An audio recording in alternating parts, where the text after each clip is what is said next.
Hi, and welcome to 2-Minute Topics. Today's topic is the 8th episode of our 9-part series on inventory management.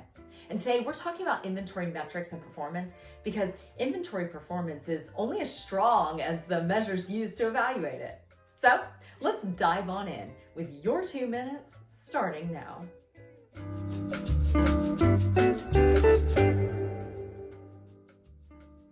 Inventory metrics provide visibility into how inventory moves, how long it sits, and how effectively it supports demand.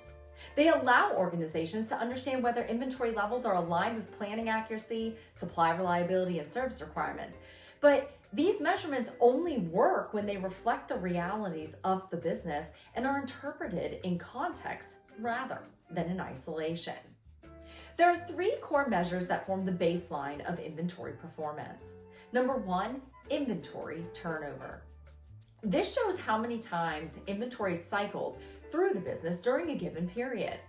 High turnover typically indicates that inventory is aligned with demand and is flowing efficiently, where low turnover indicates excess stock, slower moving items, or forecasting and replenishment issues.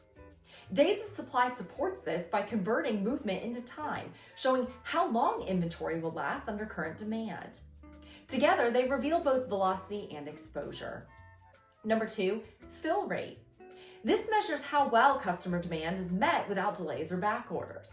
It reflects inventory availability, positioning accuracy, and the reliability of the replenishment process. A stable fill rate indicates that planning, execution, and supply flows are aligned. A declining fill rate signals imbalance between demand expectations and inventory readiness. Number 3, carrying costs. This captures the financial burden of holding inventory, including capital investment, storage handling, and the risk of obsolescence.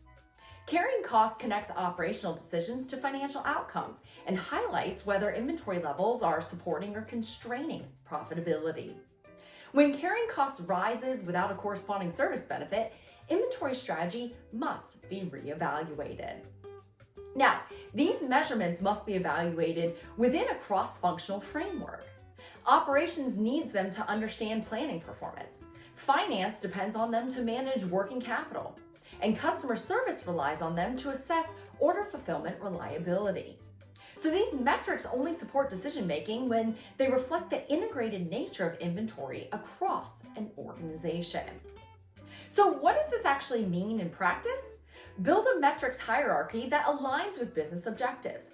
Strategic metrics show how inventory supports financial and service goals. Operational metrics diagnose the drivers of performance inside the process. Leading indicators such as forecast accuracy or supplier reliability identify potential issues before they materialize. Lagging indicators like turnover, days of supply, or stockouts reflect realized performance. Using both provides a complete view of inventory health. Inventory metrics are not standalone measures. They are part of a system that connects planning, execution, financial outcomes, and customer expectations. When evaluated consistently and interpreted through a cross-functional lens, these metrics provide the visibility needed to manage inventory effectively.